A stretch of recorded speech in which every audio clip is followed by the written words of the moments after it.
Good morning. I'm Sue Kenkel, the principal at Davison High School. I just want to take a minute to welcome you all back to a new school year. We're very excited for the new things that are offered for you guys. I encourage each and every one of you to take advantage of an opportunity, get involved, participate in an activity, and have a fantastic school year. Hello, DHS staff and students. My name is Mrs. Milenich, assistant principal here at the high school. I will be mainly working with students whose last names start with the letters M through Z. I'm excited to be back working here at the high school. I've been asked today to go over 4 main areas of your student handbook with you. And the 4 areas that I have been asked to go over with you today are hall passes, tardy policy, leaving school grounds, and cell phone policy. The first policy that I'm going to go over with you today is hall passes. Again, every student will be receiving one of these agenda books, and in the very back of the agenda book you'll find the pages for your hall passes. The only way you should be in the hallway is if you have one of your valid hall passes in the back of your agenda book filled out by a staff member. If you lose your agenda book and need to buy a new one, you just come to the main office, pay $5, and then you will have one. You need to carry this with you all the time, and you will need to use it whenever you're in the hall with your hall passes. Second area I'm going to talk to you about today is the tardy policy. Students are expected to be to class on time. Being on time means that you will be in the classroom when the tardy bell rings. Students, if you're given a pass from another teacher because they held you over, then you just bring that pass with you so that you're not marked tardy. If you are more than 10 minutes late to class, you will be marked as absent instead of tardy. Tardies accumulate each 9 weeks, so after the first marking period, they will start over. First and second tardies are considered warnings. Your teacher will just notify you that you were tardy and that you got a warning. Your third tardy, teacher again would notify you that you were tardy, and then a letter will go home to your parents. On a fourth tardy, teacher will again notify you that you were tardy and that it's your 4th one, and at that point they will notify you that you have to serve a 30-minute after-school detention in the positive behavior support room, and they will contact your parent. If you receive another tardy after that, they will tell you that you got your 5th tardy and you will have to serve a day in the PBS room. And subsequent tardies after that will be time in the PBS room. So be to class on time. Third area I'm going to talk to you about today is leaving school grounds. First and foremost, DHS campus is closed campus, which means once you are here, you are not allowed to just leave campus without properly checking out. And properly checking out means that you check out of the attendance office. If you have to leave at any time during the school day, you go to the attendance office, tell them you need to go, they'll contact parent. Parent will talk to the secretary down there, Mrs. Martin, and you will have a pass that you can leave. If you come back during the school day, then you also need to check back into the attendance office. If you know that you're going to be leaving during the school day for an appointment, then stop into the attendance office and get your pass, and that will cut down on the main office having to run passes to classrooms, which could cause interruptions. Good morning and welcome back, sophomores, juniors, and seniors to Davison Community Schools, and welcome to our freshmen and students new to the district. My name is Mr. Lobin, and I'm one of the assistant principals here at Davison High School. And today we're going to talk about some of the policies of many that we take very seriously. Our goal here is to create an environment that's safe and conducive for learning. It's also to ensure the health and safety of all of Davison Community School employees. And for that reason, we're going to talk about some of the topics that you can also find in your student handbook, which will be available online. When it comes to dress code, first and foremost, we are an institution of and for learning, like I said before. Our goal is to provide an environment that's conducive for learning. And although we appreciate the uniqueness of our students and take pride in their individuality, there's a time and place for that. School may not be that place, and what's acceptable in a home environment may not align with what's acceptable in the school environment. With all the weather changes throughout the year, it is important for everyone to follow the dress code guidelines. Here's a look at some of them. The length of your shorts and skirts is very important. They can't be cut no lower than 5 inches above the knee.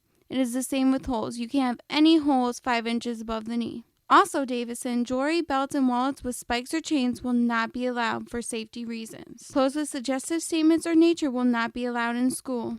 Wearing hats, bandanas, sunglasses, or visors is also a violation of dress code. Tank tops, spaghetti straps, and pajama pants are also a bad idea when getting dressed in the morning and will not be tolerated. Remember to follow the dress code and check the handbook for all the rules. And have a great year, Davison.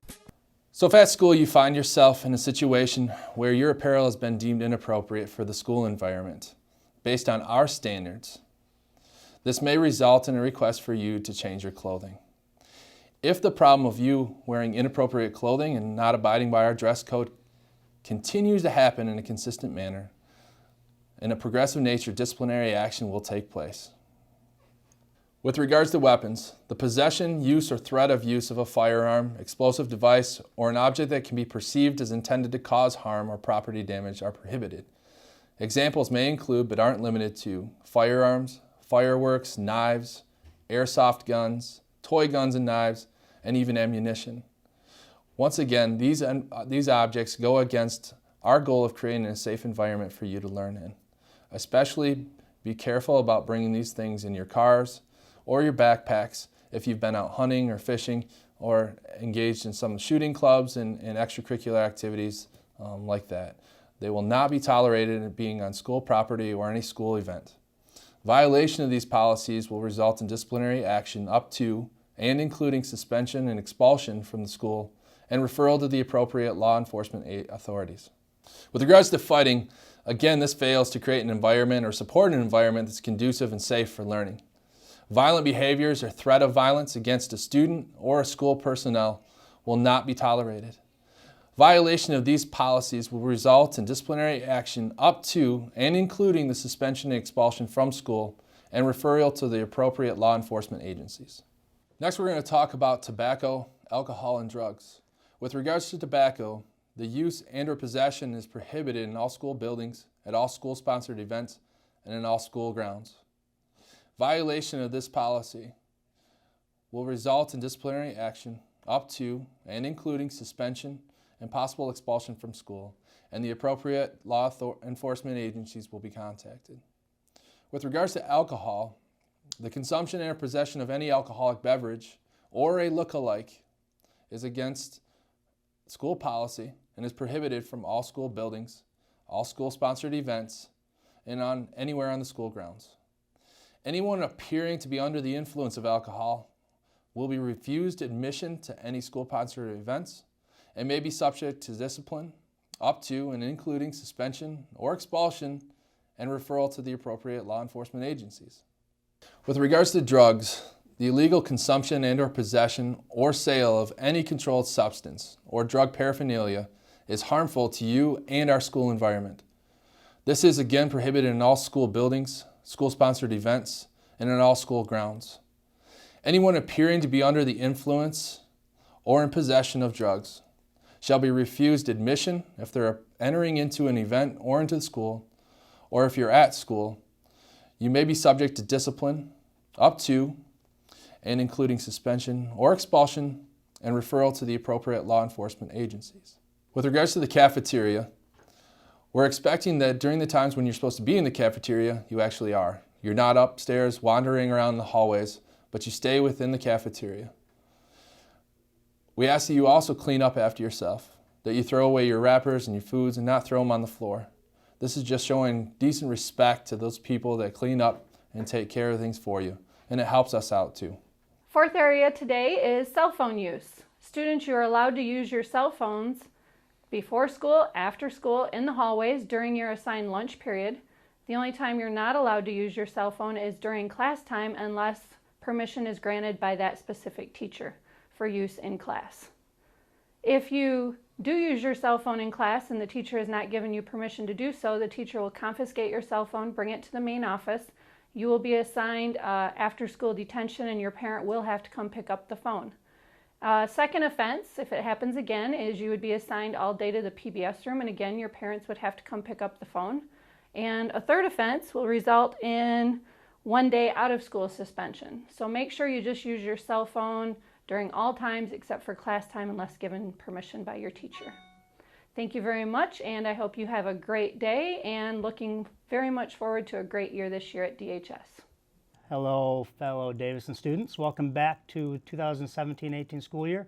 We're here in the athletic office to talk a little bit about athletics and get you guys filled in on what's going on. We just started up the fall season. First practices started actually August 9th. So when you hear this, if you're an athlete, you've probably been practicing a little bit already. For anybody still interested in joining into a fall sport, if you haven't missed tryouts, just remember you got to have your physicals in order to be able to participate in a fall sport or club. And you also need to make sure that your grades are on track. If you are an incoming freshman, you're good to go. You are academically eligible. Incoming sophomores, you could have failed one class last trimester or last semester, second semester of last year, and still be eligible. And then juniors and seniors, you need to have passed everything. So make sure you're on track grade-wise. That goes for the rest of the year too. So make sure this first semester you guys are taking care of your grades. That's the number one thing you should be taking care of. We're excited about the fall season to get started. We've got a lot of fall sports teams that are coming off great seasons last year, and we expect them to do much the same this year. Don't forget, we do have Nest passes for those of you who aren't sure about the Nest. The Nest is the best student section in the state of Michigan, which is right here in your hometown of Davison, city of Davison.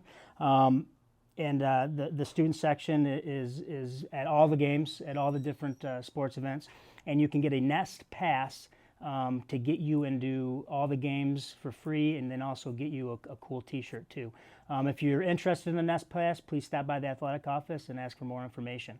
I think other than that, we're excited to have you guys back. I'm excited to see you at all the games. Let's remember that we go out there and we're looking for respect, and that means we show respect to get respect, and we're going to have a good time. Go Cards. Good morning, DHS. I'm Mr. Miller. I work security here at the high school. Welcome back for another great year at Davison High. I need to remind you of a couple things about concerning the vehicle parking that you do. Obviously in your handbook it describes where you're supposed to park, and the lots are numbered for all students to assign you an individual spot. Those decals go on your left front windshield, so it does not obtain a decal warning from me if you don't have one. I understand by the handbook that you've been given till September 15th for juniors and seniors to register your vehicle. For example, you come in some morning and your particular spot is occupied by another vehicle. What should you do? Well, we would like you to not just shift over one spot. That just causes a chain reaction and it messes everyone else in the lot up. As soon as you arrive, if your spot is occupied by another vehicle, please go out towards the Clark Street exit from the student parking lot, turn right, and then immediately turn right into what we call the Clark Loop lot. It's for the drop-off of students by parents, and there are several parking spots there. We would like you to take your vehicle there as soon as you arrive, park it there, and go directly into the main office and see one of the gals in the office, advise them of the problem. They will give you a card to park in the Clark Loop lot, and then they will tell me that there is a problem in whatever spot number that you have. A couple other things: if you have more than one vehicle that you wish to register, and chances are many of you do, mom or dad's car or truck, whatever, it's only $1 to get a second decal. It's $20 for your first vehicle, but it's only $1 thereafter. If you change vehicles, let's say you sell your car, get a different vehicle in November or whatever, it's up to you to be responsible and go to the main office, tell them that you had a vehicle change, and they'll take care of it from there. Other than that, do not park in the staff parking area along the north side of the building, nor by the buses. That's strictly for staff parking also. Definitely not in between the buildings, and do not use the lot that's immediately adjacent to the alternative building. There are 100 spots numbered in what we call the southeast lot. If you have an assignment there, that's great. But please remember, do not park in someone else's spot if yours is occupied. Go right to the Clark Loop lot and advise the main office. We'll take care of it from there. Have a great year, DHS. Hi, I'm Mr. Ritterbush, and I'm going to go over a new library rule this year. From now on, when you come in the library, please leave all your backpacks on these shelves off to the left here, over here, and over there.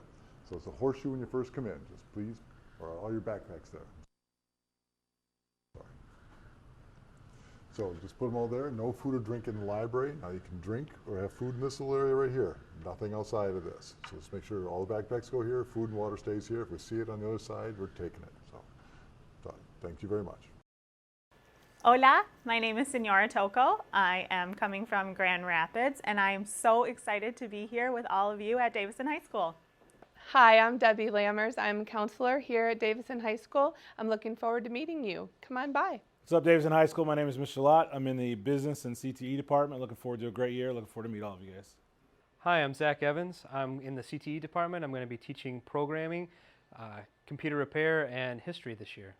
Hello, I am Mrs. Ferguson. I am here teaching Algebra 2 and Honors Algebra 2. I come to you after 17 years teaching at Brandon High School. I am a Davison grad myself many moons ago, so it's really great to be home. Go Cards!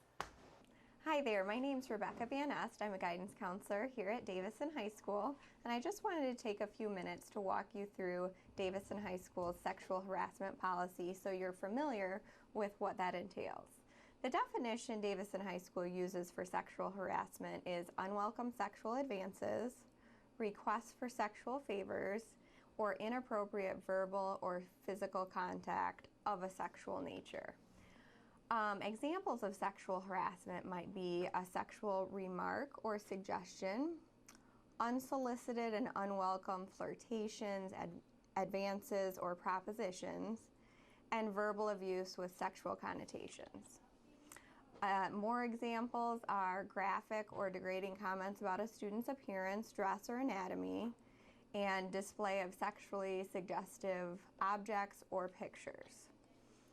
In addition, examples of sexual harassment are dirty jokes and offensive gestures, and conversation regarding sexual matters, which are too personal.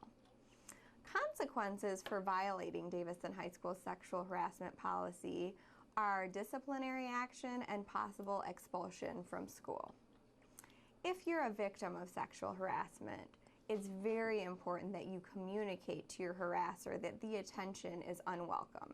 In addition, it's important that you report the situation to one of the guidance counselors here at the high school or one of the principals. In addition, the most important thing to remember is to conduct yourself in a way that respects others and shows them dignity. And remember, follow the cardinal code.